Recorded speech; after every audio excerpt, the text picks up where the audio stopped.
Saludos. Eventos naturales que se han acrecentado con el cambio climático, como los ciclos de sequía, el incremento de los ciclones o las fuertes lluvias, tienen cada vez más un impacto negativo en la producción agrícola. Por ejemplo, solo para América Latina y el Caribe se espera que los daños anuales sean de alrededor de los 100.000 millones de dólares hacia el año 2050, considerando mermas en las producciones agrícolas, inundaciones y sequías. A propósito del pasado Día Mundial del Medio Ambiente, en esta edición de Las Puertas Abiertas vamos a estar conversando sobre el proyecto BASAL, Bases Ambientales para la Sostenibilidad Alimentaria Local, que recientemente culminó en Cuba luego de 8 años de ejecución.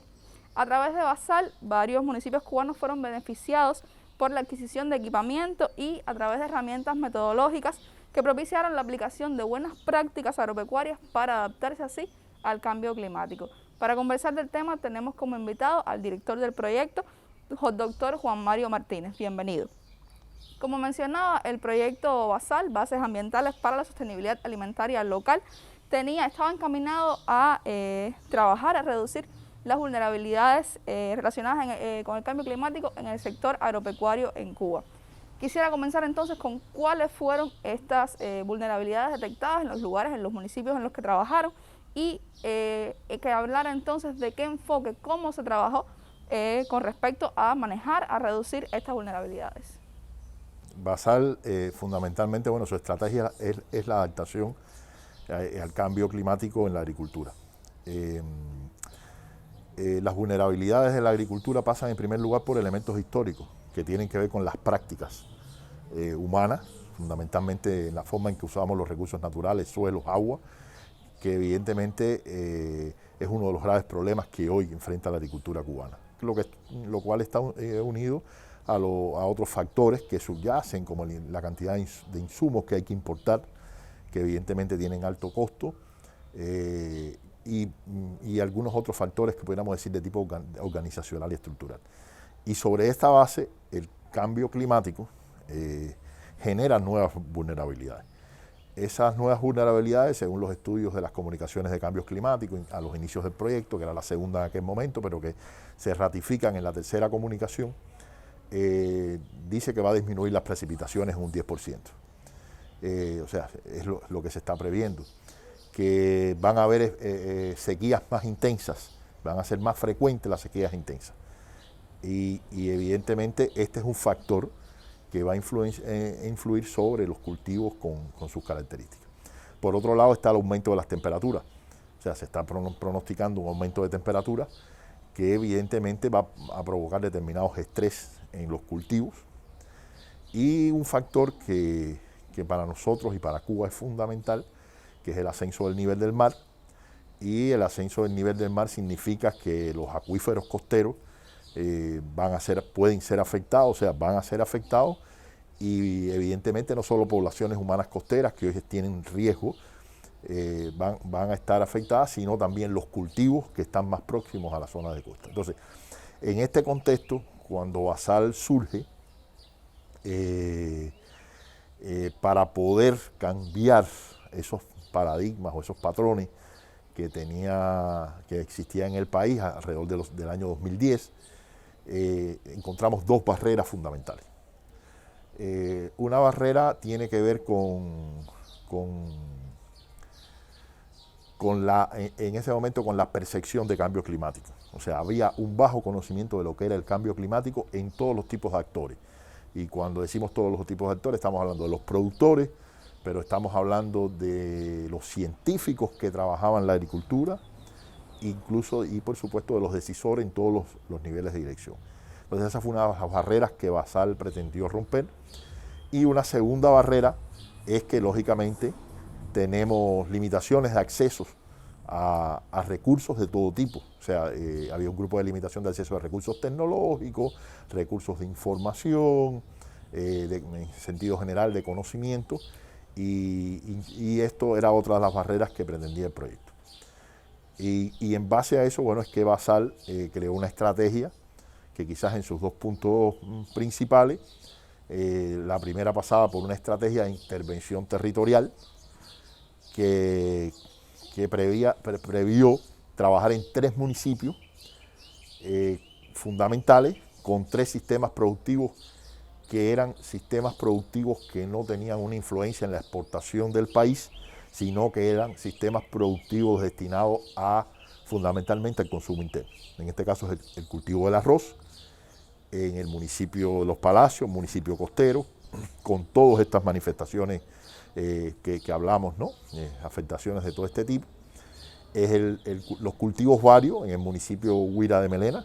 Huira de Melena es prácticamente el polo principal de producción de viandas y hortalizas que abastece a la capital, o sea, como municipio en el contexto de la provincia de Artemisa, y que también tenía más o menos estos mismos fenómenos parecidos a los de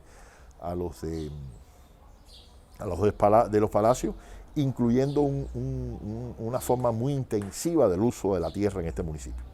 Y finalmente el municipio de Jimaguayú, en la provincia de Camagüey, un municipio eminentemente rural, ganadero, con bajos niveles de densidades de población, pero que tiene todo un grupo de aspectos asociados a los procesos, ¿no?, de sequía que evidentemente influyen sobre la actividad básica. La actividad básica que se desarrolla en este municipio, que era la ganadería, sobre todo productora de leche. Entonces, ese más bien fue el esquema de la intervención territorial que se asumió, y desde el punto de vista temático se tomó entonces un enfoque de 3 ejes articulados. Un primer eje era demostrar buenas prácticas agrícolas con enfoque, por supuesto, diferenciados y incluyendo los temas de género. Un segundo tenía que ver precisamente con todo el aspecto de gestión de la información y el conocimiento. Y el tercero era que podemos tener buenas prácticas, incluso podemos tener información, pero para nosotros era muy importante tener un grupo de herramientas que a los diferentes niveles nacionales, locales, institucionales, se consolidaran como resultado del trabajo del proyecto. Y esas herramientas eran quizás la base de lo que pudiera ser a escalar el proyecto. Teníamos también en esos inicios, en esa conceptualización y de acuerdo al financiamiento que se dispuso, teníamos el punto principal de dejar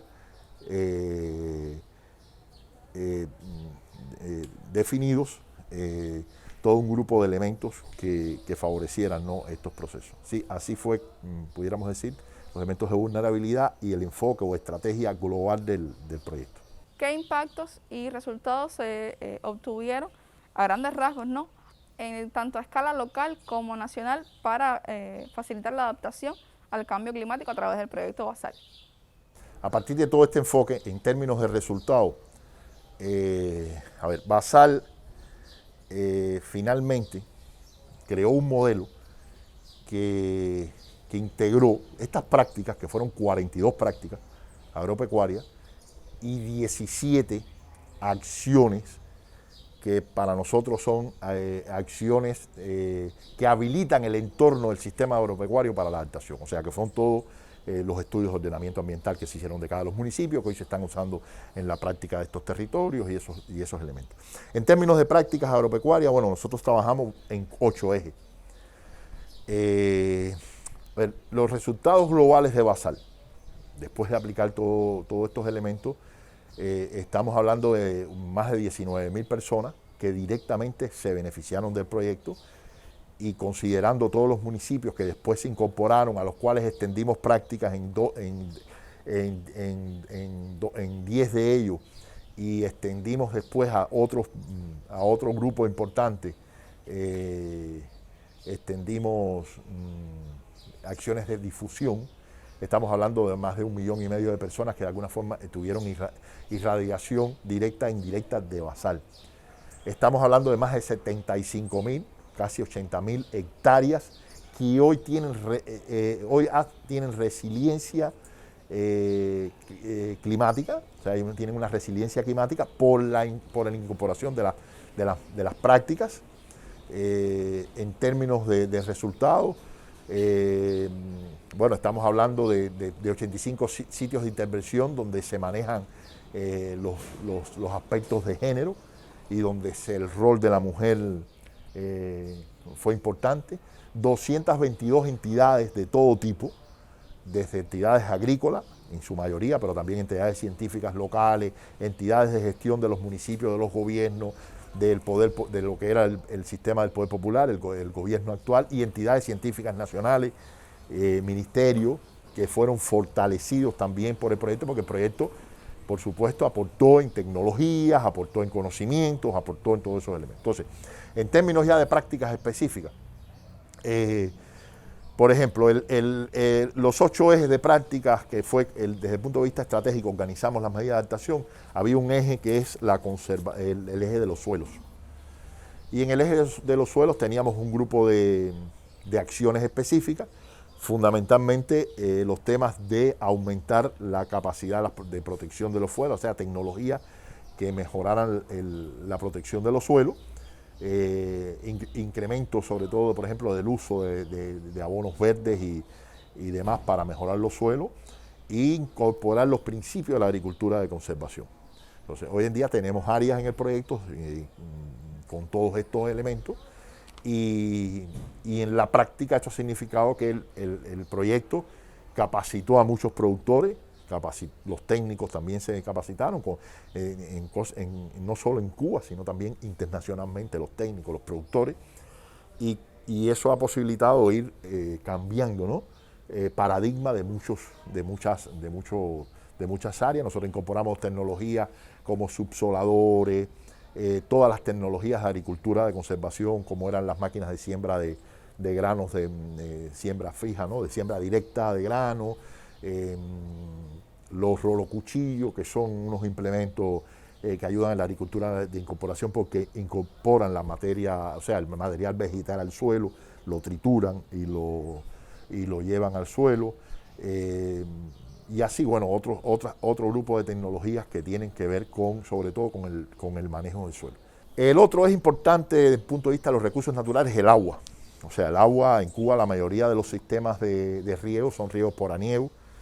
Y evidentemente el riego por aniego es un sistema ineficiente en el sentido de que uno como que derrocha el recurso. Entonces, basal, aquí tomamos varias direcciones. Una fue implementar nuevos sistemas de riego que permitieran prácticas más sostenibles. O sea, estamos hablando de sistemas de riego por goteo o de localizado, como se le llama, sistemas de riego por pulsos,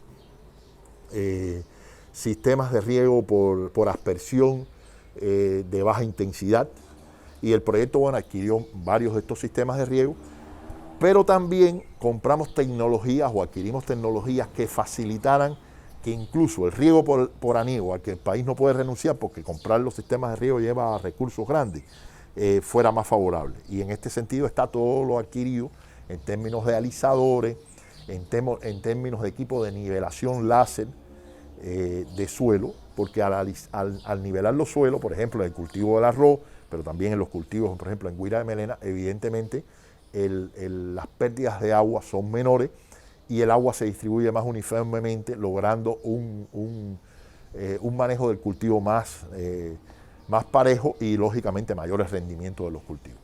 Hay indicadores ahí establecidos en el proyecto muy claros de lo que se ha ahorrado, por ejemplo, en términos de agua con estos elementos. Y en ese gran conjunto de agua, por ejemplo, creamos una estructura muy interesante, una estructura, porque aquí hay cosas que también tienen que ver, o sea, Basal también aportó en temas organizativos, y fueron las brigadas de uso y calidad de agua, que estas brigadas estaban destinadas precisamente a evaluar, por ejemplo, si estamos hablando en Jimaguayú, el agua de abasto al ganado tiene que tener un nivel de calidad, y entonces puedes tener pozos, puedes tener determinadas fuentes, pero no tener la calidad suficiente como uno de los elementos, o la cantidad suficiente. Entonces estas brigadas que integraron los esfuerzos de 3 instituciones, del Instituto de Recursos Hidráulicos, o sea, sus empresas en los territorios, como rectores del agua, del Instituto de Suelo, por la función que tiene como sistema de aguas y suelo, y del Instituto de Investigaciones de Ingeniería Agrícola, que es el que lleva todos los temas de riego en el país, ¿no? Y de manejo del agua.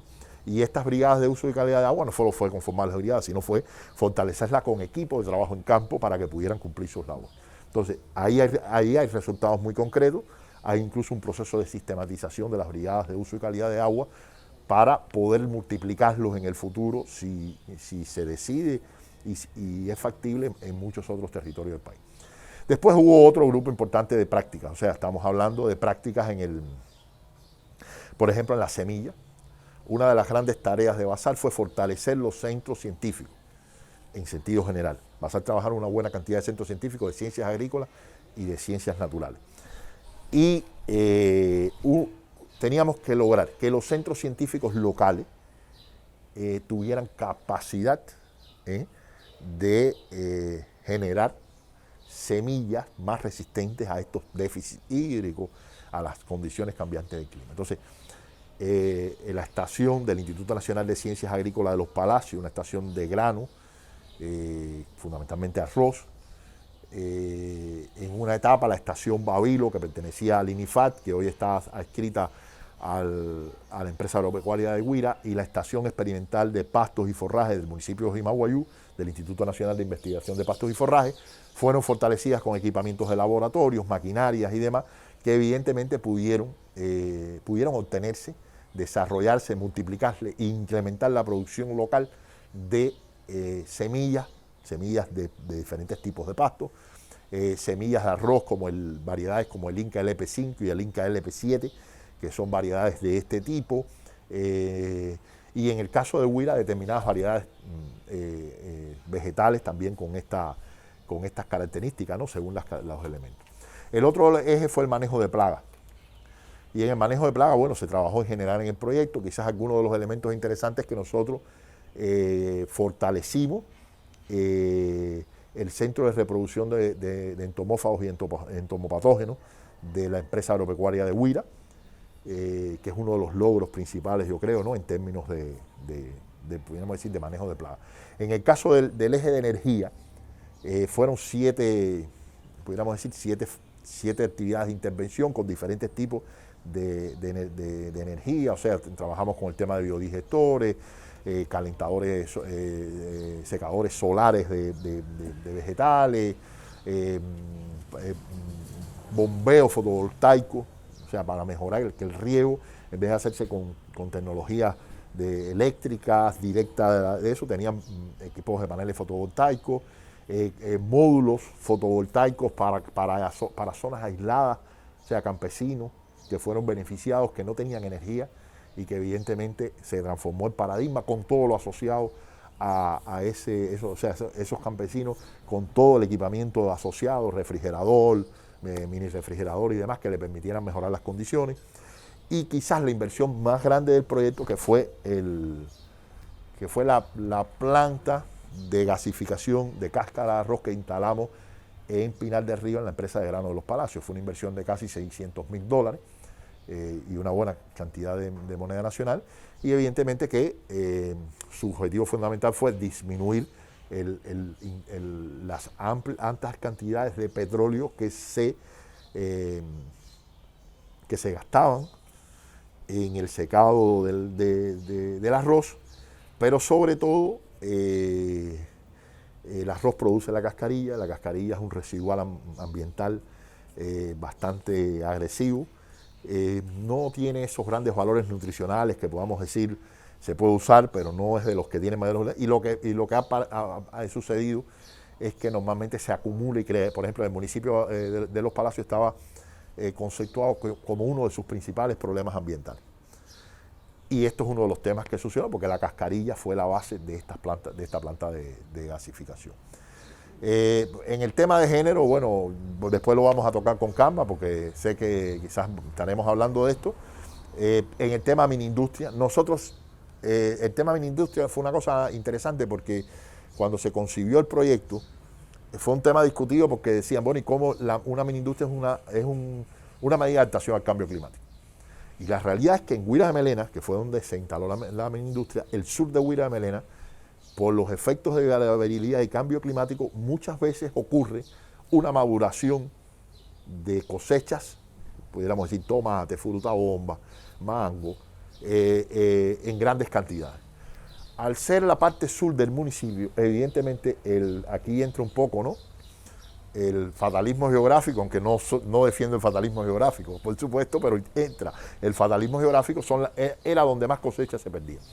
Estamos hablando de que se perdían en los estudios que hicimos previo al proyecto por ese concepto, más por los conceptos organizativos, recogida y demás, 700 toneladas, entre 600 y 700 toneladas dieron los estudios de pérdida de cosechas, de tomates, de todas estas, más otras que eso.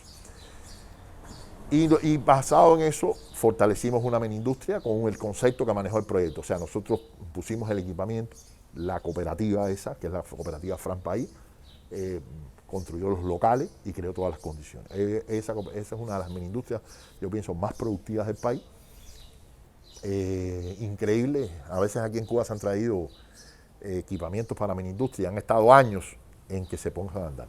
Nosotros trajimos los equipamientos para la mini industria, llegaron a finales de abril del 2015 y los primeros días de junio estaba haciendo las primeras producciones. O sea que es una cooperativa y evidentemente hoy solucionó el problema del sur de Artemisa, pero incluso de otros lugares, porque ha llegado a tener una capacidad de producción muy por encima de lo nuestro, con una alta calidad y con un alto nivel de repercusión. Yo pienso que es de las mini industrias del país más productivas en términos de cantidades y volúmenes de productos. Entonces, creo que cubrí, bueno, el eje de buenas prácticas, que no me detuve, pero el eje de buenas prácticas pasa por buenas prácticas en todos los sistemas. En los sistemas ganaderos, por supuesto, hay un grupo de elementos y buenas prácticas. Bueno, hay diferentes tipos de buenas prácticas que hoy se están aplicando, por ejemplo, en el caso del cultivo del arroz, el tema, por ejemplo, que hablábamos de la incorporación de los abonos orgánicos, y así otros elementos que tienen que ver también con prácticas ya que sean prácticas agroecológicas, que lógicamente son medidas que ayudan a transformar la vulnerabilidad que hoy tenemos. Basal se define también como un proyecto integrador que incluyó dentro de sus buenas prácticas un modelo transformador en cuanto a género y a la participación de las mujeres, un elemento en el cual me gustaría que usted profundizara. Bueno, cuando Basal empezó, efectivamente, ¿no?, uno de los elementos que se diseñaron fue incorporar el tema de género como un elemento transversal del proyecto. E incluso se incorporó prácticamente, no solo en la parte de las buenas prácticas, sino también incluso en las herramientas que generamos, que las llamamos así, herramientas género sensibles. Entonces, desde ese punto de vista se empezó a trabajar. El enfoque utilizado fue, creamos todo un sistema, hicimos diagnóstico de género en cada uno de los territorios, levantamos la información y descubrimos, pudiéramos decir, las brechas de géneros que teníamos. Y en función de esas brechas de género, que en la agricultura son evidentes, o sea, muchas veces en Cuba está arreglado el concepto, que bueno, por supuesto tenemos iguales derechos, tenemos un grupo de cosas, a veces para todos nosotros fue difícil, o sea, porque venimos con una cultura de la revolución y lo que se ha hecho por la revolución, con la mujer, y los que trabajamos, por ejemplo, en el sector ciencia, donde predominan las mujeres, y a veces no nos percatamos de que en el medio rural, en el sector agropecuario, estas brechas hoy persisten y que evidentemente tienen mucha repercusión y que tienen que ver con patrones socioculturales difíciles de transformar. Entonces, a partir de esos diagnósticos de género, Basal trazó toda una estrategia que llegó incluso a la identificación de algo que llamamos medidas afirmativas de género, o sea, eran medidas destinadas a romper brechas, por ejemplo, en lugares donde no teníamos prácticamente, comunidades donde Eso nos pasó en Pinar del Río, la comunidad Sierra Maestra, donde las mujeres ninguna laboraba prácticamente. Entonces creamos actividades agropecuarias que facilitaran el empleo de la mujer. Ese, por ejemplo, eran cultivos semiprotegidos, casas de postura, y eso, bueno, fue como una medida afirmativa de género para cambiar un poco el paradigma de ese grupo de mujeres que no recibían salario, que al final estaban destinadas en las casas. Las diferencias eran, por ejemplo, en las capacitaciones. En las capacitaciones era muy difícil. Las mujeres no se capacitaban ni en cambio climático, porque el enfoque de nosotros también iba al cambio climático, ¿no? Cómo afectaba diferenciadamente. Pero si las mujeres no están en las capacitaciones, porque todo es un régimen patriarcal en esas zonas rurales, evidentemente no cambian sus conceptos. Entonces así se tomaron un grupo de medidas, y muchos de los empleos también, por ejemplo la miniindustria que hoy tenemos en Guira, hoy tiene un amplio empleo femenino de personas de esa zona, mujeres de esas zonas que no estaban empleadas. Esta estrategia de género yo creo que dio resultado, todo se documentó, yo creo que es uno de los temas importantes. Por ejemplo, para nosotros un producto importante fue que eso se hizo casi en los inicios del proyecto, al tercer año, segundo año, fue identificar mujeres exitosas en el sistema de la agricultura, tanto desde el nivel del ministerio hasta los niveles de las productoras, y eso darle una visibilidad, o sea, porque ayudaba a eso, y muchas capacitaciones que se hicieron con consultorías internacionales, sobre todo buscando estos cambios de concepto, y que lógicamente el rol de la mujer, que en estas relaciones de género es la más desfavorecida, cambiara su estatus. Entonces esos son los lugares. Tenemos un proceso sistematizado de comunicación en género que yo creo que es muy favorable, con un grupo de materiales que transmiten todo lo que hizo el proyecto, las metodologías, cómo lo hicimos, que es fácilmente replicable en muchos escenarios que se quiera, y en lo particular todo el trabajo de género de Bazar contribuyó en gran medida a lo que es hoy la estrategia de género en el Ministerio de la Agricultura. Entonces eso en términos de género lo que podemos decir, y tenemos muchas experiencias. Hay mujeres que cuando llegó Bazar no tenían ningún vínculo, y hoy están en posiciones claves de la producción, de decisión en los territorios del proyecto. Muchísimas gracias, y a ustedes los esperamos dentro de un mes en las próximas Puertas Abiertas de la Academia de Ciencias.